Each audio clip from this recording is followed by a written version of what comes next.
All right, so it says we're live, and sometimes it lies to us. So we'll just give it a few seconds to catch up. And then if you guys can hear me in the chat, please let me know. Let us get the 5x5s going. And then that way we can get started here.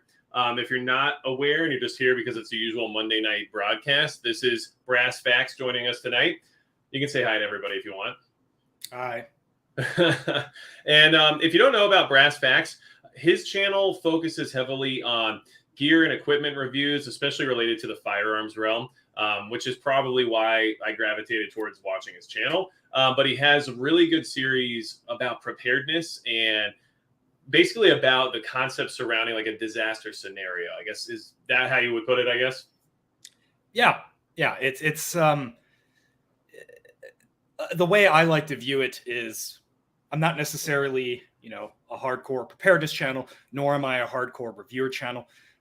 Or more rather, I'm a reviewer channel, but I'm very much of the mindset that you need to understand the why I'm picking a piece of equipment. Why do I want this equipment? Why do I not want this equipment? And I may put that front and center when I do a review, because so often reviews are, this is good, this is bad, end of story. And if I can show at least my logic and thought process on why I want a piece of gear, and specifically what the gear is for, not just, shooting, then they can kind of have the tools to kind of go from there, right? And it's the whole, give a man a fish, blah, blah, blah, blah.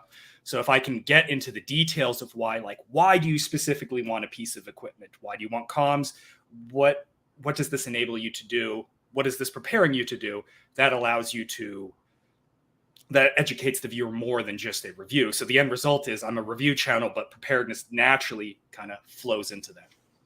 Yeah, I can see that. And honestly, what I like about a lot of the content you put out is there's the concept as to, what things could be useful for and in what kind of a timeline you might find them more useful than something else. So that kind of, detailed overview as to what the, I guess like the use case scenario of the types of things that you use gives everybody a good idea as to like why it might be a good piece of kit to have for your inventory.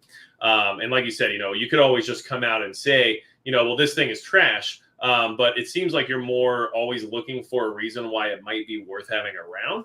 And then those reasons are, often what I see you kind of like craft a video about. So, in case you guys are into firearms or anything like that, make sure you guys check out Brass Facts. I linked the channel. It's also in the description tonight. But we're going to do a Q&A too. So if you guys have questions that you want to ask directly, make sure you put them in the chat. Maybe do like a hashtag or something ahead of it, like hashtag Brass Facts or something. That way I can see it more easily, because it's a little bit difficult to keep up with every single chat that's coming through. And then Exile Reviews, thanks for being here tonight. Thanks for modding. And then I know we've got a few other mods that'll be popping in. So I appreciate y'all. We've got Hammer AZ. Thank you so much for the super chat. And Crazy Joe says, build a man of fire. He's warm for a night. Catch a man on fire. He's warm for the rest of his life. So I guess, there's some good life advice coming in from the live chat right now. So I appreciate it. Vincent Boogaloo, thank you so much for the win there. Savage Lee, good to see you. Kevin Brown, hello. And Kara Anam, hello as well. And in case you guys don't know, I do have the Discord. And if you guys want to network and, I have channels for every state and stuff like that, make sure you guys jump into that. If you guys don't mind putting the Discord link in the chat, I'd appreciate it. So I'll go ahead and kind of get started, because I have some of my own questions that I want to ask you. It looks like we're lagging a little bit here in the video, so just bear with me. I don't know. It's StreamYard, it likes to do its own thing sometimes. But some of the things that I wanted to talk to you about that we can, get started with. The reason I titled this whole thing Preparedness Misconceptions is because a lot of the content you put out kind of, I guess, would be almost counterintuitive to the thought process a lot of people seem to have already. Where, it's like, SHTF or disaster scenario, front door with an AR-15 and everything's going to be good to go, right? And so you kind of game theory a lot of things based on early case situations and stuff like that, where maybe that's not always the right answer. And I think that those misconceptions are pretty, rampant within the preparedness community as to like what the expectation would be. So that's kind of why I wanted to, have you on here and have this chat. And one of the biggest things that you've put out that I think was very eye-opening for me, at least, was your concept around urban not being CQB. And in case people in the chat don't know, CQB is close quarters battle, right? Or I guess that's what you would call it. But basically, I just want to see your kind of point of view on that. Like, what made you consider that concept, and what are some of like the most obvious examples as to why that might not be the case? So yeah, I guess answering the CQB, urban is not CQB question. I've lived in a lot of cities throughout my life. I've been in Japan, Germany, the Tokyo metropolitan areas, and now in the US. I've been to a lot of cities, and I talk a lot. I do a lot of gear reviewing, and one of the biggest clashes in terms of industry like thought process, right? The industry has a rough a thing that they agree on, and a big one was that for long range shooting, like out in the desert or whatever like that, you're going to want a long range scope, sure, but as soon as you move into the cities, you're going to want a 10.5-inch barrel red dot sight. You don't need anything more than that. Maybe use a magnifier, and you're good to go. And initially I bought into that right as I started in the industry, but the more I thought about it, the more I used LPVOs, the more I did training with the actual capability of the 5.56 platform or even 308 platform. And you go in a city and you start to realize that a lot of these line of sights you're seeing in the city are not only not close quarters, they're not even medium range. Some of them exceed the capability of your platform. Now, there are certain areas in a city, absolutely. You go to downtown New York and, you look across the street, okay, 20 yards. Yeah, maybe your red dot makes sense there. But even in that context, if you just shift over, you'll notice the block goes easily 100 yards, 150 yards. Now, New York, realistically speaking, there's cars and shit in the way. But you go into any other non-super metro city, and the vast majority of them have sight lines of 50, 100, 150, 200, 300 yards. And I really began to think about it. And I went around and acted like a complete lunatic and schizophrenic creeper and lazed a bunch of locations with the camera and all that stuff. And then I checked on Google Maps. And ultimately, my conclusion was running in something like an LPVO or magnified scope not only can help in a city environment, but to me, in a lot of ways, kind of ends up being the predominant choice, because you look at all these sight lines and you're like, wow, most of these are beyond 50 yards, which is roughly where you begin to think, okay, maybe I should have some magnification. And I was like, hey, man, this is a concept that I think doesn't align with the general zeitgeist of the industry. Let me tackle it. Let me show some stuff. And, we'll see what people think. And obviously it was received fairly well. Now there's an entirely different discussion. What is the allowable engagement range? That's an entirely different discussion.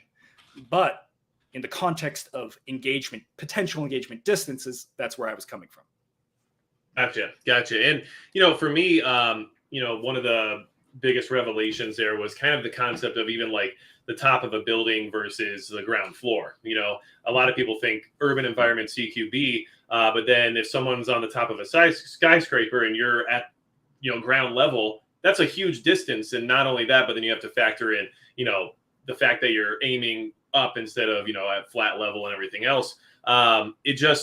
It really kind of made me think about the idea that like magnification definitely has its place, especially for positive identification. So I'll admit, like, even for myself, for a long time being in more of like a suburban or urban environment, it was always, all he needs a red dot, all he needs a red dot, or irons even, because anything else is just, overkill. And people will say, well, I can hit 200 or 300 yards, no problem, with just a red dot or just my iron sight. So I don't need a scope, but I can shoot 200 or 300 yards as well, but I can't tell you exactly what it is I'm shooting at sometimes, and I think we all have to keep that in mind. It's kind of important, especially if you're the good guy, that you're not, randomly shooting people that maybe shouldn't be shot at. So I think there's a lot of stuff in the industry where people view themselves as the hero in their own story, and they don't properly apply logic to the OP4 that they're not the hero in their own story. So you end up with these weird dichotomies where people are saying something along the lines of, well, I'm very capable at range, so if I'm going to get in a fight, I want displacement, while simultaneously assuming the enemy is going to come to them or something like that. No, they're going to be trying to do the same thing you do. And when you have two adversaries capable of engaging at distance, wow, suddenly that average engagement range really extends out. And most American cities, or most foreign cities, in fact, I've been to many of them, have longer sight lines than you might initially think there is. So it leans me, and I talked to several veterans about this as well that were actively deployed. Potential average engagement ranges are much farther than you typically think. Now, are all of them going to be it? No, absolutely not. We have rough ideas where engagement ranges can occur at, but much in the same way, we don't want to show up with a pistol with 3 rounds to a self-defense shooting, right? Aiming for the averages is not a great way to live your life, right? You need 100%. You want to aim for the maximum logical capability within reason. Yeah, give yourself as much of an edge as possible, basically, And that was a big one for me, was just kind of like thinking of things in the way that you kind of laid them out and saying, okay, there's a lot of good reasoning here that I haven't really heard discussed before. And it's a lot easier just to go with the flow and say, red dot, you're good to go. You live in a city, all you need is a 10.3 or an 11.5 and you're fine, And we'll talk about that later, because there was some other interesting concepts you had put out there regarding some of that, like aka barrel length and ammunition choice. But I did see that I think it was Utah Mike, I want to say, is asking a question. I'm trying to pull it back up, but basically the question was, do you think that there's a likelihood of like an economic collapse which would create a shutdown, or maybe something more catastrophic like an EMP? And like, is there a different kind of approach to those two scenarios, which I'm sure we have similar ideas about, but clearly they want to hear what you think. Okay, so economic shutdown. I started out prepping in the 2014 timeframe, so a lot of you probably can remember back then. I think the philosophies, the scale of what we thought could happen was drastically different than now. I think we've gotten a lot more smart about how we're preparing. Because I remember back then, I'm like, dude, this thing's going tits up in like 20 minutes. Like it's happening time now, right? I think like, I remember like shit hit the fan plan.com or something like that. And like really being in on that. Yeah. But I think now I have a more reasoned approach. I just put out a video on that note about economic. So I'm doing a little bit of assumption what the behind this question is. I don't think there is a case where we can experience an economic slowdown, shutdown, crash, whatever you want it, where the whole stack of cards comes down all at once. It would have to be insanely bad, right? You can look at a lot of examples in history. There are very rare scenarios where an economic slowdown causes the utter destruction of society. Now, you can get into scenarios where the quality of life is severely degraded, the just-in-time system comes to a screeching halt, and suddenly all you get is one type of food, and it costs 10 times more than it used to cost. You can get all of these factors, but Mad Max, weapons-free collapse from an economic shutdown, I almost think is quite difficult to occur. Now, it's worth noting, who knows, right? We're in an unprecedented time in history, and on top of that, we're in a time in history where our society is quite unique. Right, where a lot of systems rely on a lot of systems. So I can only guess based off of past events and extrapolating forward. But based off of that, my education and stuff like that, I don't think it's possible that an economic shutdown could cause like full-blown shit that hit the fan, if we want to call it, and keep this discussion under 30 minutes. Yeah. As for EMP, it's funny. I believe you just made a video on 30 seconds after, or whatever it was called. Yep. 1 second after. Yep. 1 second after, not 30 seconds after. I think I've one of the other books. So I read 30 seconds to Mars. That's a whole different thing, Well, there's multiple books in the series, right? There's 30 or 1 second after, like 1 minute after, and like 1 day after. I don't remember. Yeah, I have the books, but it was like 3 years ago. My philosophy on EMP is this: I think it's fairly unlikely, and more importantly, the effects of EMP are somewhat misunderstood and not understood. Now, there was that congressional study that the book is based off of, but I think by and large, when you think about what most EMPs are going to be like, they're going to be much smaller in an effective area, right? Because these studies always assume really big nukes in a the perfect scenario, and it really isn't going to be like that. And we've studied what coronal.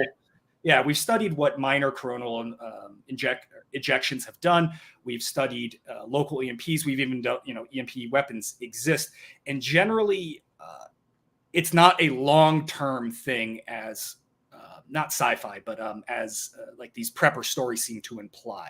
Right, a lot of things are inherently EMP resistant by their design. Now, like a brand new 2020 fully electronic car, you'll probably fry critical systems and it won't turn back on again. But when you think about it, a lot of vehicles, optics, and more are actually inherently grounded, right? And you can see, my counter example is you see a car gets hit by lightning. That doesn't actually take the car out. It may stutter, it may flicker, and it goes to ground. Now, this is very much a case where I don't know what I don't know, but I've read a lot of stuff about this because I used to really believe in this. And all I've really have concluded is that no one really knows at all what's going to happen if you detonate a nuke in the stratosphere above the United States. But I don't think it's as clear cut as that book laid out. Now, that book is excellent. I'm not saying don't read it. You should definitely read the first one. The second and third, but the first one you should read it because it's not a book about EMPs. It's a book about SHTF in a much more reasonable manner of, not Mad Max, but more like, what do I do if I run out of insulin? Well, sorry, nothing. Right. So it's much more a book about that. So that was a bit of a serious tangent, but yeah. No, but it makes sense. And that's kind of been partially my argument over time is that there's really no way we know what an EMP will affect until one actually occurs. And people are worried about things like, oh, well, if you're running a red dot and an EMP goes off, what good is that going to do? And I'm like, we don't know if it's going to affect that or not. We just don't. But then we also have redundancies. Yeah, and also an EMP is one thing in this massive pool of preparedness. That's right. Not to answer a question that hasn't been answered yet or asked yet, but I am very much a proponent of casting a very wide net in preparedness. We don't know shit. We don't know what's going to happen. Was I wrong about the economy? Was I wrong about Russia? Was I wrong about EMP? Are we going to get nuked tomorrow? Who knows? I don't know. You probably don't know. No one really knows. We can make educated guesses, but because these are educated guesses, it makes no sense to go all in on a singular thing. So getting rid of like this massive enabler, like a red dot, like a night vision, getting rid of these things on the fear of a small slice of a preparedness pie doesn't make sense to me. Prepare for a wide thing, and then you are a human. We have adapted for a gajillion whatever years, whatever it is. You can adapt to the situation. If your night vision goes out, sure, your night vision goes out. You can adapt, right? But it doesn't make sense to preemptively deny yourself this capability. Yeah, no, 100%. And like my main gun safe is a combination lock, right? Because I just have some of those fears where I'm like, well, I just want to make sure I can always get into it and not worry about batteries or whatever, right? But then that's more of a scenario if you just forget the number. It's happened, right? Yeah, definitely. But I've got a biometric safe in my bedroom because it's just you balance everything, and it's not one thing is all, and that's definitely true, especially with EMP, especially with the lack of knowledge about it, which is one of the reasons why I've always kind of struggled with the idea of investing money in things that protect you from it when they're not necessarily proven or can't even necessarily guarantee that they will work. So there's I don't have my doubts that these products work the way that they're advertised, but I can't test them, and no one else can either, technically, in many ways. So there's just a lot of what if there, and it's an expensive what if, So now I know I've seen some other questions come in.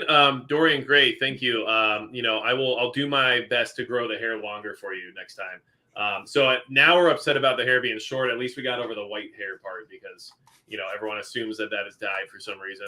I'm just old, everybody. I'm just getting really old. But Prepper Now, Northern Girl Hobbies, good to see you. Thank you for being here.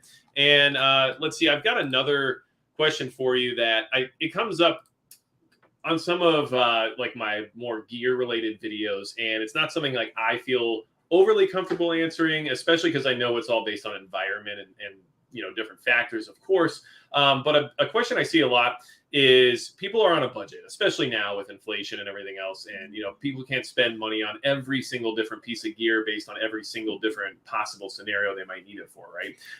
And of course, the goal is to get to that point. But, even myself, I'm not where I want to be yet. So one thing I get often is, if you were going to go out and you only had the ability to afford one or the other, would you find overall, it'd be more useful for somebody to have a plate carrier or a chest rig, because I know you have a lot of experience, I'm sure, with both, but a lot of people, especially, you know, that are just kind of getting new into the genre, they have that limited budget and they're not sure which one is just the better choice, especially based on, you know, overall cost. So I figured I'd ask your opinion on it just to give people something to work with. Yeah. So I'm going to approach this question twice. It's worth noting, it really depends what you're preparing for, right? And then I can kind of make some inferences and give the lame answer. If it's at the point where you're stuck between a chest rig and a plate carrier, there are probably other things that you should prioritize first. Both of them, well, the chest rig really just carries gear, and pockets can actually do that fairly well for free. I would question, like, do you have a good backpack, for starters, right? Because that's functionally a lot of what the chest rig does. It carries gear that you can quickly access. Well, we have pockets, you can quick access gear out of your pockets. You can make it work. And when you're at the point where $200 means a lot, which, for the record, I was a college student for way too damn long. I struggled for a long time to even get a semi-functioning rifle off the ground, running Condor gears while watching Nut Fancy with his cross-draw holster and like fantasizing about being there one day. Never would I thought I would have gotten to this point, which, yeah, that aside. But to answer the question not give the politician answer where I talk about 6 extraneous different things about how maybe you should get something else, right? Chest rig, plate carrier. I would probably get the chest rig because it allows you to do stuff right now. And the reality is, to do a chest rig right, you're going to be spending a lot of this. Right now, you can create a budget chest plate carrier. You can have a budgeted plate carrier setup, but it is not a plate carrier that will stick with you in your journey of preparedness. And I kind of want to talk on the journey of preparedness, because you mentioned that, right? I'm not where I want to be. People don't have much money. They're not where they want to be. The reality is, no one will ever be where they want to be unless you are pulling in a ludicrous amount of money where you can try everything under the sun and buy 6 different copies of everything. None of us are there, except maybe, one person statistically in this chat. Who knows? But most of us are not at that point. So we need to stop viewing preparedness as something that we need to complete this year, next year, Right. the year after. We need to view it as a journey.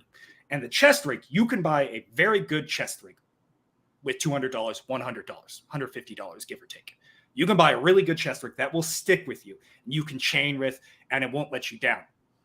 Doing the same thing with a plate carrier, you're pushing it if you want to try to do it under $300. You could do it. And I technically do have my AR-500 plate, still a plate carrier with Condor gear still in the car. It still serves some purpose, but I've eventually grown out of it, and that is lost cost. So if you view it on a long enough time scale, I think it's smarter to go for whatever you can afford within reason. Now, there are some pieces of kit where I think it's okay to go a little cheaper. I talk about flashlights. You can go cheaper on some optics, so on and so forth. But for something like that, just to answer the question, because in reality, it's far more complicated, and I would want to talk to the person and their priorities. Do they have backpacks and all that? But to answer the question directly, we'll go with the chest rig. Okay. And, I find that interesting because I actually acquired plate carriers first, and I have a chest rig, but it's very elementary, let's just say.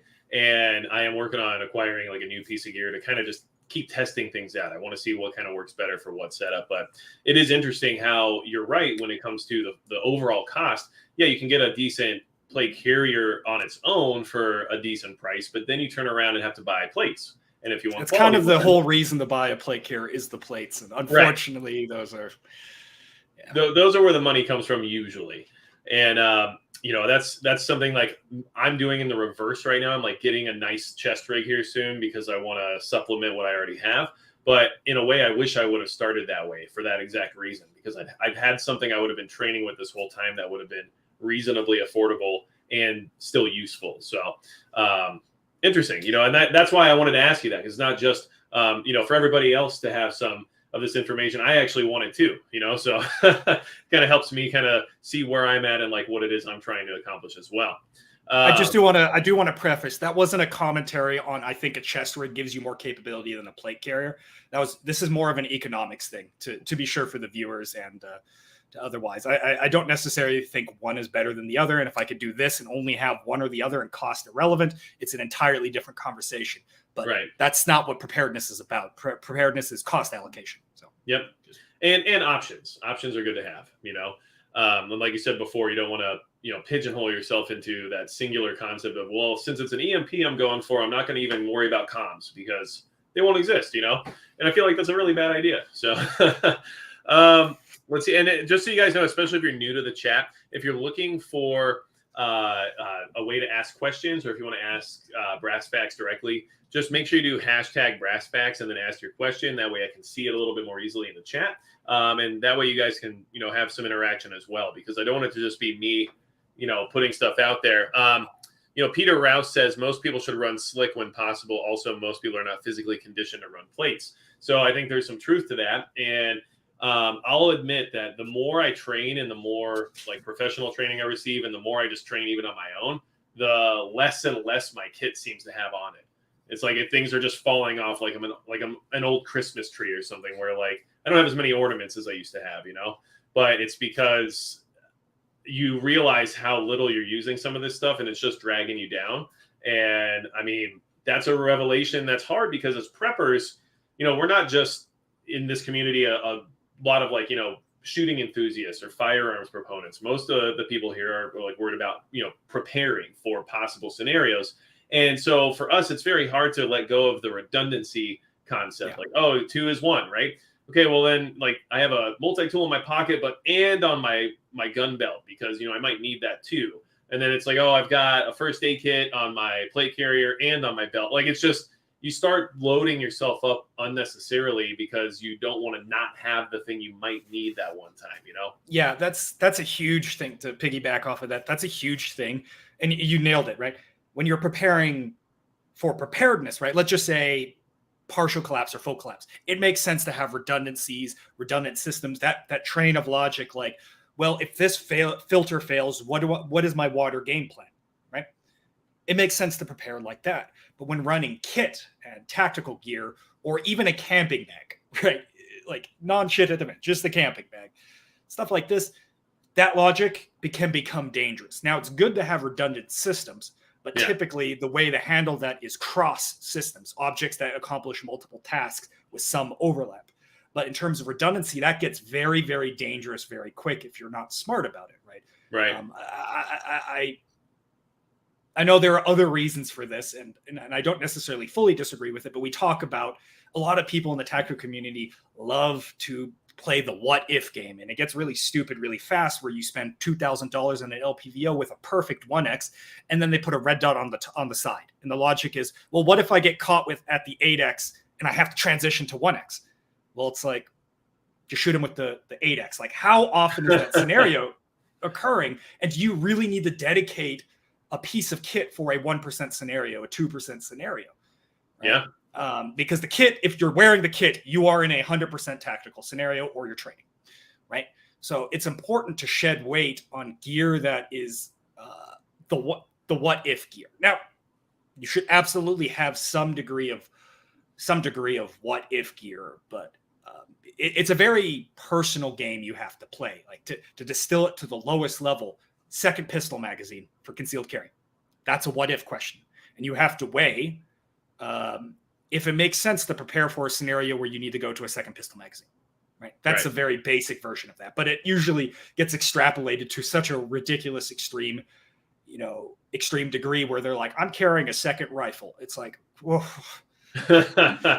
Yeah. And I've actually heard that one too before, where it's like, well, I carry, my 20-inch and I carry my 10.3. So that way for CQB. Yeah. And it's like, oh, don't do that. That's a lot of weight, man. It's like, for when you get to the extreme levels, it's pretty easy to shut down, because it's like, yeah, you might get in a scenario at 1.001% of the time where you need a shorter rifle for CQB instead of just making the longer rifle work, or vice versa. But 100% of the time, you are going to fatigue yourself to a ridiculous degree by carrying a 26 overall length, 10-pound floppy boy on the back of your back, right? That's a guarantee. So. Oh yeah. Yeah. And you kind of see a lot of that justification, because there's there's still a lot of mentality out there too that this idea of like a resupply or backup and stuff will exist. And of course, in a long-term situation, if we're talking about having to use some of this gear for what it's for, you're in a bad spot, and there's not necessarily a guarantee of having that redundancy coming to you from somebody else logistically. So it's a tough game to play, right? Because you do need certain redundancies, but the issue is, or the game is walking that line on the what if, where it's ridiculous and not. And that's why I said it's a very personal thing. Some people value certain redundancies heavily, and some people don't. All I do know is that absolutely some people take it to the stratosphere where they're combat ineffective or even survival ineffective, right? But it's a very personal thing. Yeah. Well, and just in my own personal journey, I'm slicking down every time I look at my belt or my carrier or whatever it is. It seems like there's less stuff every time, and it's interesting because physically I'm, in the best shape of my life right now. I've been working really hard at it. I do a lot of cardio, and I'm doing stuff that I used to just never do because I hate it, in all honesty. But even though I'm in very good shape right now, I don't want to do things just because either, and it's difficult because letting go can be difficult. So we got a few questions here. Let's see. There's a couple I wanted to touch base on. Ragnarok 357 wanted to know. He asked me, Smith & Wesson Sport 2 or Ruger 556. If you're going that route and you're looking for quality at a budget price point, I think either one of them is going to work for you just fine. And eventually you'll probably run your way up towards something like, I don't know, like a BCM or something like that. But you might not even be fine.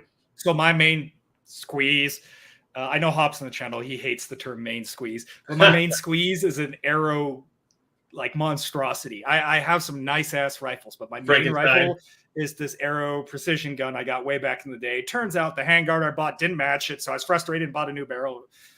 It's not great, but I'm still using it, and I vetted it. Now, I'm not saying go buy a piece of junk, off the used market, but you'd be surprised. Most AR-15s are pretty damn good, and even if you buy an AR-15 that's not good, right? Let's be real. There are some brands that just have a pretty piss poor reputation, but it's the same thing with Holosuns, right?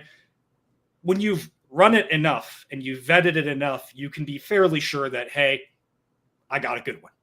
Yep. So, and quality, manufacturers matter. So Smith & Wesson, Ruger, like that, the worst comes to worst, they have good warranties, Mm-hmm. So yeah, totally fine there. And I'm all about somebody getting into a good budget friendly platform while still getting the backing of that type of manufacturer. So you're good to go there, Ragnarok, either one, whichever you find better features for or whatever, and then let's see, somebody said that you love LPVOs.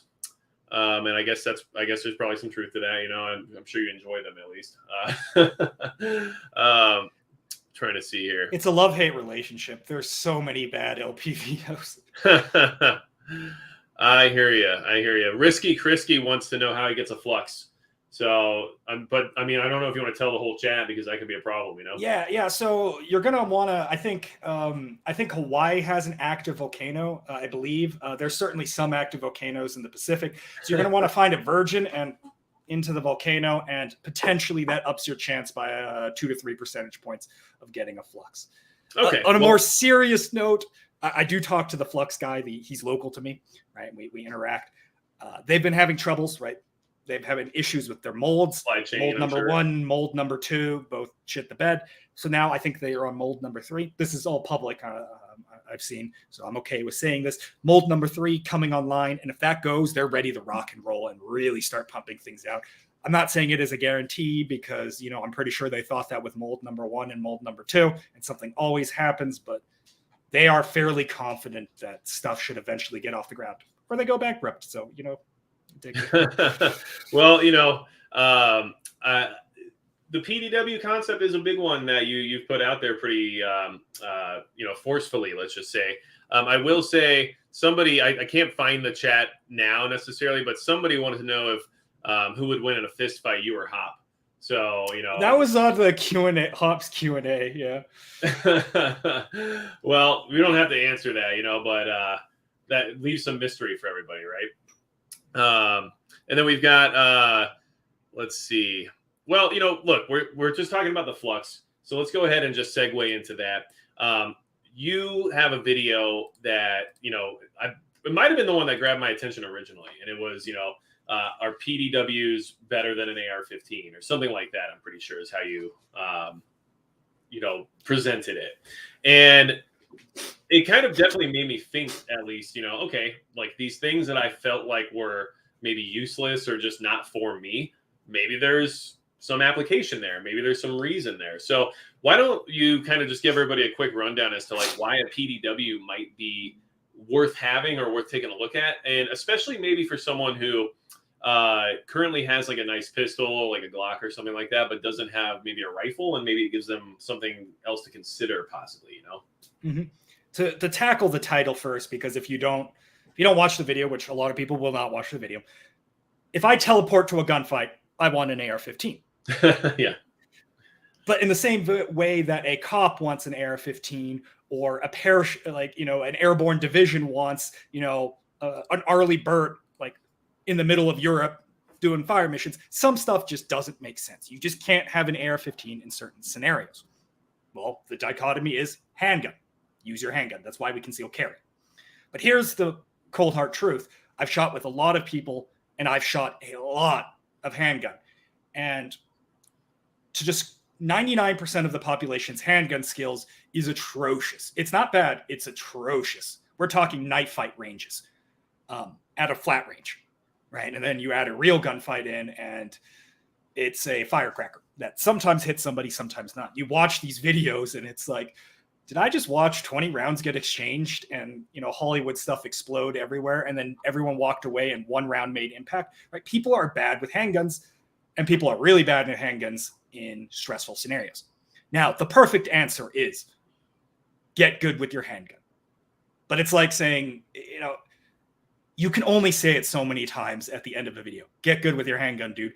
Get good with your handgun. Get good with your handgun. And the actual reality is people are not going to get good with their handgun, at least not to the level where you can use it in a manner that I describe in the PDW video, which I'll mention in a second, because it realistically takes shooting at least once or twice a month with a very focused training regime, because pistols are hard. So the PDW enters in as this pre-shit hit the fan weapon system in a lot of ways, right? We have our handgun that covers basically everything right up to it. But sometimes we want just that little bit more. We want that ability, especially if our handgun skills are lacking. But even when our handgun skills are somewhat on par, to have a weapon that is easier to use at beyond, bad breath range, 5 yards, 10 yards, 15 yards. A PDW gives us the ability to hit those ranges, have more magazine, and most importantly, this is the big one, be consistent. My best pistol day, I'm roughly on par with a PDW, but I don't always have a best pistol day. And when I'm stressed out, that's probably going to be a really bad pistol day. But PDW, even in fairly, where you just wake up and nothing's going right, you're still generally on par or outperforming your pistol capabilities. Now I'm going to answer a secondary question that always comes up. Well, then bring an AR-15. But the reality is, a lot of times, if you can make it happen, make it happen. But be honest with yourself. Can you realistically bring an AR-15 to a realistic scenario and have deployment times that are measured in under hours? Not hours, but you know what I mean, under 10 seconds? No, you can't. A PDW, a real PDW, as I described in my video, it's not technically the true PDW definition, but 9-Hole Reviews has a great video on it about the evolution of the term. You can actually conceal most of the PDW style weapons. You cannot conceal AR-15 receiver type weapons. They are PDW-esque, but they are of the larger size and more for military style or civilian style operations, but they are not concealable. So that was a long-winded thing. I hate the shill, but I scripted that video, so it's a little more coherent. Go watch the video if you're remotely interested. But yeah, ultimately it comes down to that. And that's kind of why I wanted you to at least put some of that out there, because if people in the chat haven't seen you or haven't really, experienced some of the content you've put out, that's a good one to kind of get started with, because it's a thought provoker. Whether or not you end up agreeing with the concept at the end of it, at least it makes people think about things they might not have thought about otherwise. And having that additional point of contact on your shoulder, really does make a huge difference for being accurate at range and accurate in general, especially with follow-up shots. So I can understand the concept behind it being more capable than a handgun, but not having to deal with the fact that you're, like you said, carrying an AR-15 style receiver weapon that is too big to conceal or physically have on you in an easy capacity. To mention some of the comments, they talk about Dickens, right? I don't know the exact circumstances of the Dickens drill, or the Dickens, the L. Dickens, or whatever it's called, right? That, I think that was, everyone can agree. Like, we have people that are really good and they can't complete that drill with a competent time.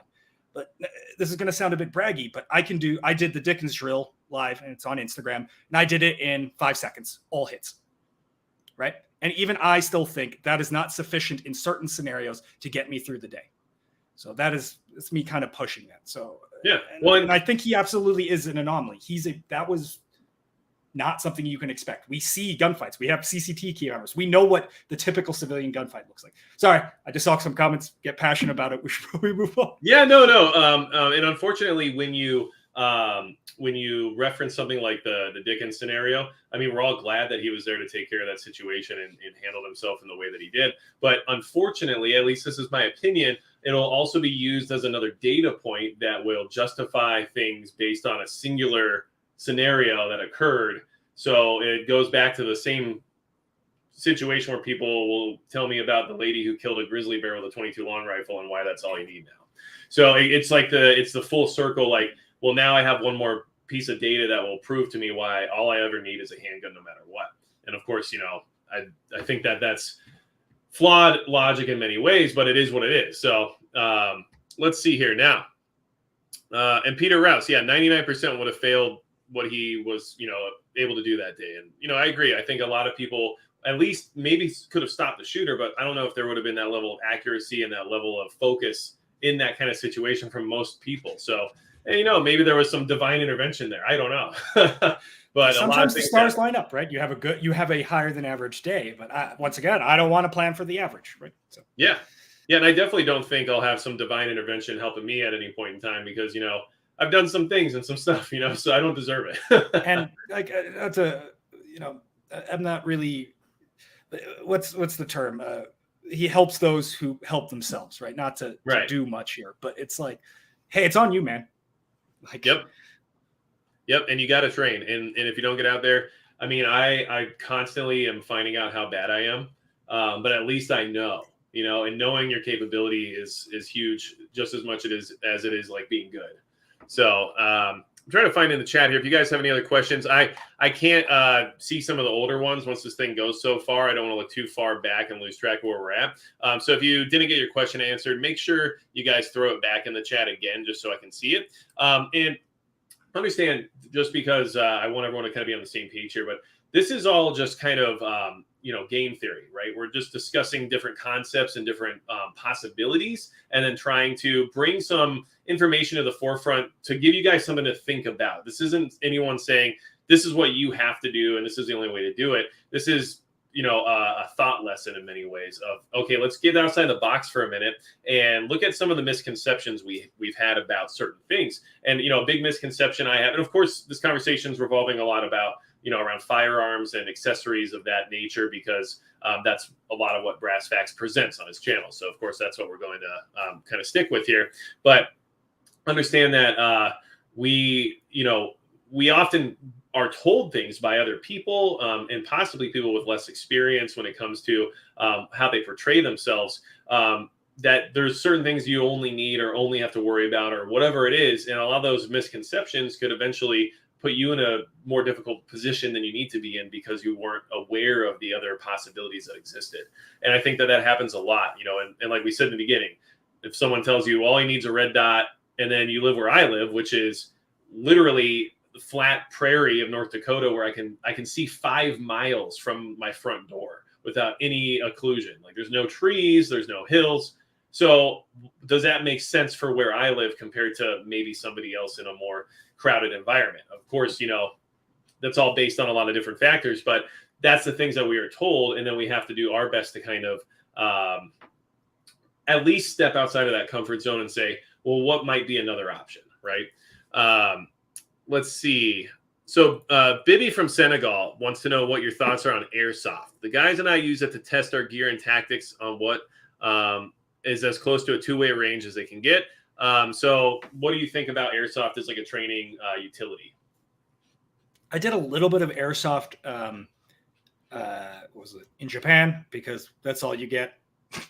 But I did some airsoft here in a more like tactically oriented scenario. And I think airsoft is a great way to remind you that you're probably not as in good a shape as you think you are, especially if you run plates or something. Wipes you out pretty fast. So I think in that context, airsoft is really good. I've unfortunately not done airsoft with a large group or with teams, so I can work SOPs, how we use our radios, how we talk. I haven't used it in that context. And I think in that context, airsoft is excellent to work SOPs and to enforce rules upon yourself. Like, hey, we're gonna do this. Let's practice radio discipline and see if anyone intercepts our stuff. I don't know why I keep using my PTT right now. It's good for stuff like that. It's good for nonverbal communications with your teammate and stuff like that. It's good to understand when you're out of cover to a degree. But I think airsoft has a lot of weaknesses in when they try to equate actual movement or gunfight style stuff to real life experiences. Because you stick your head out of a window in a certain way and sit there for 5 minutes, you might not get shot because you're just simply out of range, even though 12 people can see you. Right? It does have the risk of teaching real bad habits. So I think it's excellent for teaching SOPs for your team and making sure that your kit is logical, right? You'll find real quick, that this piece of gear is right in the path of where your arm wants to travel if you're doing airsoft. It's good for stuff like that. It's also good to work CQB. It's excellent for CQB to working a corner and to make sure, hey, did I come around that corner properly? Or did he just see my muzzle come around the corner the whole time and he blacked me, right? It's great for that. The in-between, it's more fun. Yeah. Okay. No, that's good. And I haven't done any like airsoft large scale like Milsim style events or anything like that. So it's good to hear some experience from somebody who's done some of it, because my answer would just be, I honestly don't know. So, but I could see the use of actually, like you said, wearing your gear, finding out what kind of hot spots you're getting or whatever, and especially using comms, because that's a big one. And I think what I'm trying to remember where this conversation started, but somebody brought it up to me, you're going to hate your comms when you show up to an event or a training seminar and everybody's got different radios, and you're going to realize really quickly, like, well, this isn't going to work, And so I found that to be kind of interesting, because I never really considered that. I've always worried about what communications I'm using and, what redundancies I have. But how does that help me if the other 10 people I'm associated with all have different radios that may or may not be able to access those other frequencies? Ironically, most radios are either UHF or VHF, and most radios are Balefang, so they're dual band. So right. The reality is most people can actually communicate to each other. So he may have let you in on the fact that he doesn't know how to program a radio. Potentially, not to talk shit, but most radios can talk to each other if they're on the correct band, right? VHF, UHF. Right? I don't think anyone's running around with some like mil spec bands. So the stuff like we digital, can get, right? Yeah, or even digital. Most digital radios have analog capabilities. I have a digital radio somewhere over here, right? I use digital, but it has analog capabilities, right? It just decides how it decides to transmit, right? So I can talk in, yeah. No, that makes sense. And yeah, of course, with like VHF and UHF, there's the programmable channels and whatnot. I guess like the concept there was somebody was showing up with like like FRS channel programmed radios, like Motorola's basically, and then having so a Balefang can talk to a FRS, for example, is what I was alluding to with that. Right. Now, should you? That's we're all good, but we're all good boys here, right? Yeah, nobody's doing anything against the FCC, right? But, Florida Sheepdog, I just want to say thank you for the super chat. And you said the best firearm is the one you have with you at the time, and I mean, I guess that's what I was getting at with that whole thing. The correct answer to I need a concealed weapon to defend myself is the handgun. But sometimes we need to do an honest assessment with the PDW. Sorry to cut you off. Sorry. No, you're good. And with a PDW, you have more of a likelihood of having that with you than you might have something else. So that's where that practicality point comes into play. I do know that Michael Pereira was trying to get his question in a couple times here. Wants to know, is an offset red dot a viable option for running night vision? It's tough. So you got to go down the list of things. Number one, understand what passive aiming under night vision actually entails. And it's doable. but it's far worse than the internet is leading you to believe. Far worse. Really bad. Like really bad. I would rate passive night vision as a tool that can maybe go to about 30 yards in the best of circumstance with the most high-end optics, unless you're in a city and all the lights are on. But like, who cares at that point, right? In true darkness, passive aiming is brutally tough to do. You put in a passive offset. Now it's harder to index because if you do it wrong, you're going to smack your night vision goggle into your face because the LPVO or whatever is going to hit it. On top of that, what are you putting on there? Is it a hollow sun? Well, you're disqualified. All the hollow sun 507, 407s are not very good under night vision. Not only in terms of transmission, but most of those don't even get dim enough. So if you are in a dark environment, you're just going to see a blob. Now, does that work for passive aiming? It can. You can kind of put a block of something on top of something and make hits, but it depends on what you consider is working with night visions. Fundamentally, no, you're going to want it at the 12 o'clock just for ease of use with something like an RMR or a Delta Point if people still put those on LPVOs or something like that. So you would suggest a piggyback mount probably more so than an offset if you were trying to run that kind of setup, I guess? If they want to run that setup, yes. For me personally, I don't run offsets for that scenario because that's a what-if scenario to me. It's already questionable if this setup is all that great for passive aiming to begin with. So putting a mediocre passive aiming system on my LPVO to do something that I won't do particularly well when my LPVO can kind of do it, or I can, I'm not quite sold on it. If I want to passive shoot, I will use a real passive shooting setup. Now, if I have to have all of the above due to SOPs or expectations or just different philosophy, then yes, 12 o'clock, probably something like an RMR because it does get quite nice and dim. There are some other options that work well, and it's got big old buttons so you can adjust it on the fly very easily. That's very important. That's something people forget about with the RMRs, big old buttons. They have huge buttons. It's true. And then Jason in Virginia, you said you need people, power, protein, and water. And that's, yeah, sure. Well, I agree. If you're going to survive, I guess those are all good things to have, And I feel like you were using some alliterations there to make me almost like break out into a song or something. So I appreciate that. And then, one thing, let's see. I know somebody else popped another question in there that I'm trying to relocate at this point. Eric Taylor says, how many magazines should you have, per firearm if you're talking pistol and AR? And I mean, I don't know are you talking about full on storage or are you talking about like on your person? But I guess like do you have like a rule of thumb you try to shoot for? Yeah, roughly. Once again, it's a journey, right? So I don't have a hard and fast rule. I've calmed down because I feel comfortable with my magazines for something long term, not just for shit hit the fan, but the reality that magazines deplete over time. I want a certain amount should there be a hard stop on magazine acquisition. So my rule of thumb is if I go in a gun store and I don't buy something, I buy a magazine because I'm respecting their time. I went into your store, I'm going to buy a magazine. So very quickly, that will get you to a good state of magazine ownership for having a certain amount of magazines. A bare minimum, you're going to want just a logical loadout and then some. And then on top of that, you need training mags. I hate people that unload their concealed carry gun and then use that mag to train, right? I used to do that. My friend does it. I slap him. I don't slap him, but I yell at him. I yell at him every time. It's like, cut that shit out, man. You're putting wear on your magazine, carbon, dirt, and you're potentially wearing the springs out, though that's not nearly as bad of an issue. Probably it's more the feed lips getting mucked up every time you drop it in the ground on a reload, right? So you need training magazines, however much makes sense for your training regime, right? AR-15s, typically you run more mags in a training exercise. Handguns, you might only run 2. PDW, as mentioned, you might only run 2 to 3. And then on top of that, you want your full loadout, and then you just want to add to that list. Some weapons, I don't have that many magazines because I'm not just devastated if that magazine ceases to exist. I'm like, all right, bye, see you, moving on to a new weapon platform.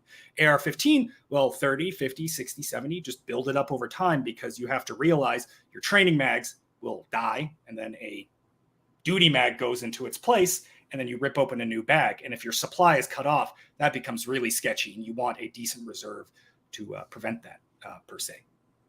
Yeah, no, that makes sense. And, one thing that's good about running those common platforms is that magazines are inexpensive and everybody's got them. So obviously, no matter how much you may dislike like the AR-15 platform, or something like that. That's one of the reasons why it's king of the hill, because there's plenty of magazines. And like you said, you go to the gun store and you buy one. Well, that's like what, $14, $15.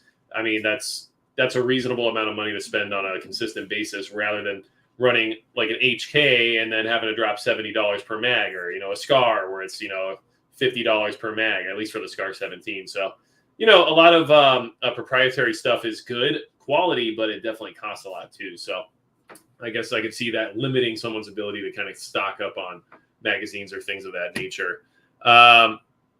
Let's see. I'll answer this one because it's interesting. Owen DeJong wants to know what's up with my eye, because it gets weird sometimes, right? And I know I've heard that question a couple times, right? Yeah, no. I have a strabisma in both eyes, so basically I only use one eye at a time. I don't have a lazy eye and I don't have a glass eye. I'm either using my right eye or I'm using my left eye.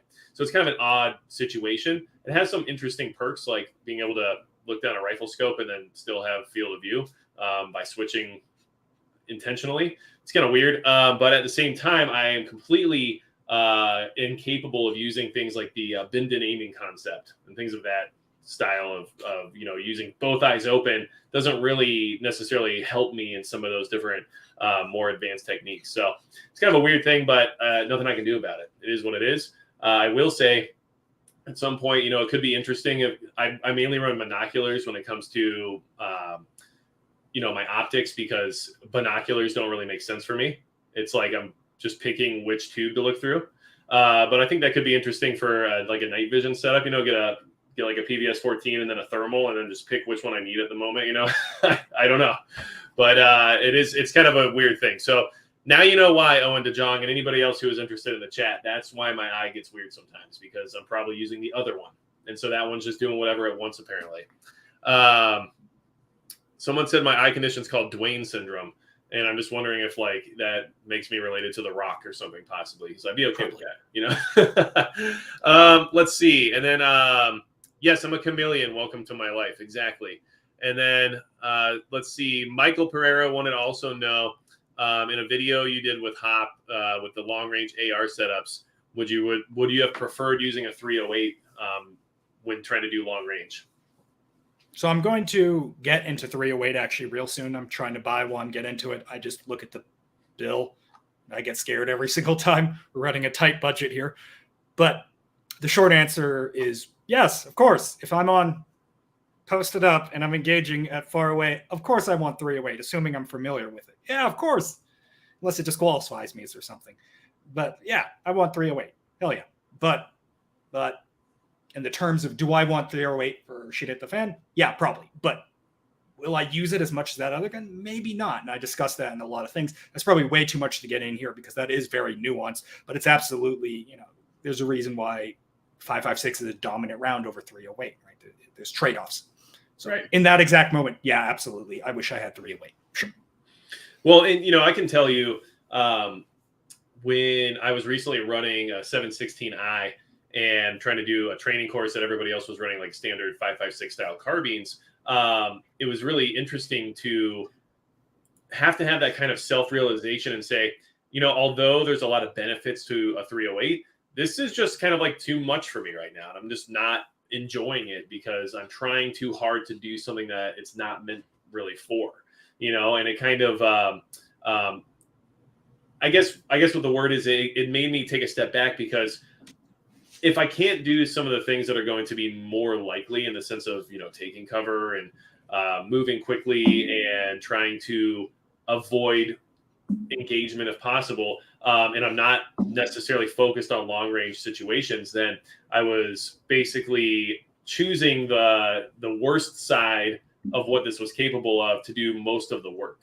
And I just felt like it was too much, and especially at my shooting level. I've shot for a long time, but I haven't done anything dynamic until recently, just because I didn't have access to it. And it just kind of shows you quickly, like, well, this is nice, and this definitely has power when you go down range, but is it necessary? And am I limiting myself on things that are more important just because? And that's kind of how it ended up feeling. So I've gone back to shooting more 5.56 and 300 blackout now, because I think for a lot of what is more reasonable in the sense of engagement distance and engagements in general, especially when moving quickly and taking cover, I've found there to be more benefits to those other cartridges. So it's just it's an interesting kind of like full circle that you kind of run yourself through sometimes by getting out there and actually doing the things, you know? Yeah. And it's 308's expensive, right? Do you have your T's and I's dotted, or whatever the phrase is? Do you have your check boxes ticked for 5.56? Because for most people, 5.56 is the first thing you should start with in terms of a rifle, right? There are some exceptions, of course, but 5.56 is a really good starting point. And do you have the support structure for your 5.56 squared away before you move on to 308, right? It's good to move linearly along and instead of trying to seek out advantages through gear a lot of times, right? So I'm a big fan of graduating to a new thing, right? I didn't want to do 308 until I pushed 5.56 as far as I possibly could, which is why I was like, all right, we'll start with 600. Then we went to 800 and then we worked at 1,000 yards and we finally got it. And now I'm like, okay, I think we've maxed out what I can do with 5.56. Let's go see what the 308 shindig is about. I have enough ammo stored away. I have the training time. I have all the kit I want. All right, 308 time. Let's go. And then after that, it's going to be 6.5 Creedmoor burning out barrels in 5 minutes. It's going to be fun. No, that's fair. That's a fair assessment. And I'm looking forward to your 6.8 by 51 video as well. The 6.8 arc video. Yeah, all of them. Just do all of them. I don't think that one's going to happen. I don't like wild cartridges like that, or Wildcat, or whatever they call them. Yeah. Well, I can tell you that I was very impressed with 6mm arc in the sense of what it brought to the table in the same receiver that a standard AR-15 uses. But of course, logistically, that's where things start to fall apart. So, and man, I don't know, 6.8 by 51 military, switching the NGSW over to that and whatnot. It's an interesting concept, but we'll see, It does sort of contradict a lot of what the really smart people in the military have said, but who knows, right? Yeah. I mean, I'm sure they had the option to stay with 5.56 or even something else in that intermediate, category. So I'm not an expert. Let's see what they do with it, I guess. But I don't think it's going to be like the prepper caliber anytime soon. But if that maintains its mainstream military standing for a long period of time, then that might be something we're all looking at some point in time. Who knows? Especially with those, what is it, the alloy cartridges that are supposed to weigh almost the same as a 5.56 round at the end of the day. It's a very interesting concept, Yeah. The most of the weight savings will be how light your wallet gets after this stuff. I think so too. So, I know we're at that hour mark. We can probably start wrapping it up because I just wanted to, pick your brain a little bit, let the chat pick it as well. And hopefully you still have some brain left over now. But, was there anything you wanted to say, like kind of parting ways? Like, I know a lot of what you put out there can be somewhat contradictory at times just because it's kind of against the flow of what everybody seems to have agreed on over time. So is there anything you want to kind of put out there in the sense of like, what it is you're trying to do in the sense of provoking thought? I mean, you actually just said it. I'm a very analytical guy, but I can get it wrong, right? War gaming or thought gaming or whatever you want to call it, thought process, you can be. So here's the thing. People think if you're logical, you are correct. That is false. You can be 100% logical and reach the wrong conclusion. You can reach an incorrect logical conclusion. I can reach an incorrect logical conclusion. But I also think the gun industry can reach an incorrect conclusion, right? So in a lot of these videos, the goal isn't to tell you what to do. I don't really care what you do, to be honest, right? I want to put the information out there and give you the capabilities, because a lot of why I started the channel was because I felt like this type of information wasn't prolifically out there. There are people that do it, absolutely, but it's not the mainstream. I think a lot of what we see in the industry is, as I mentioned when we started this out, here's a piece of gear. It does the thing that we expect it to do. The red dot shoots things, and I assume it works for night vision. I don't know. End of review. Right. But I want to talk about, ask the why. Why are we buying all this gear? Right. Because this is a lot of gear, and we need some pretty damn good excuses to make sure that this all of this degenerate preparedness and spending makes sense, right? It's not just firearms, it's preparedness. Like, why are we buying this piece of kit? Why are we buying this? Why are we buying that? And actually work through the problem beyond a surface level. Am I wrong? Probably about 50% of the time, right? Even the smartest people are wrong about 40% of the time. So am I wrong? Yes. But I'm trying to show my logic in the thought process. So I said, I go A, then I go B, then I go A, then I go B. And you might watch it and go, huh, that's right. But then I go C, right? Cool. That's totally cool. And you might be more correct than I. But at the end of the day, I want to get the viewer to think more about the gear, the why we're buying the gear, why we're doing it, than they initially did. Because I think that's sorely lacking in the industry. So I'm not trying to prescribe things to the industry. I don't care if PDWs take off. Maybe it's good if PDWs don't take off so I can have more of them. Right. Yeah, no, I get that one a lot. Everyone wants me or says I promote things on the channel so that they'll be produced more to become cheaper so that I can buy them finally, So, yeah, I get it. I mean, it seems like a good strategy that I probably haven't, used quite enough. Not that good. Yeah, you have to keep that in mind.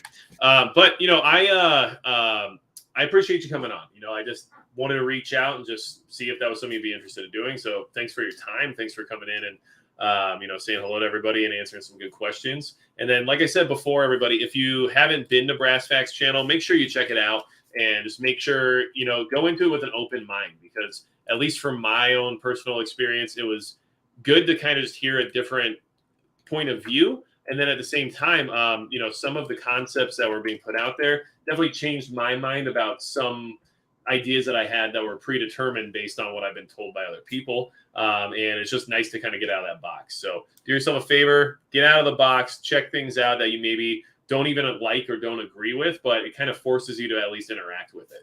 And to me, that's always been, the most helpful thing, because you force me to do something I hate doing. And, at least now I know for sure I hate it. So thanks for having me on, man. Yeah, we can wrap it up. Are you good to stick on just for a minute after this? Yeah.